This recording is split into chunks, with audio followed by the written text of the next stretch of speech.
La droite républicaine vent debout contre la proposition d'Emmanuel Macron de nommer Richard Ferrand à la tête du Conseil constitutionnel. Oui, mercredi prochain, les députés et sénateurs des commissions des lois doivent voter pour ou contre ce choix du président de la République. Si 60% d'entre eux s'y opposent, la candidature de Richard Ferrand sera rejetée.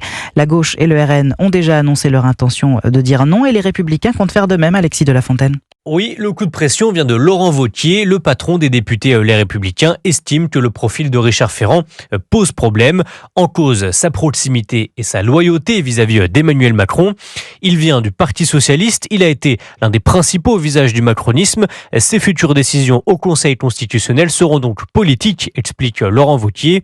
La droite sénatoriale, encore sous l'influence de Bruno Retailleau, son ancien président, reste également réticente à la nomination de Richard Ferrand.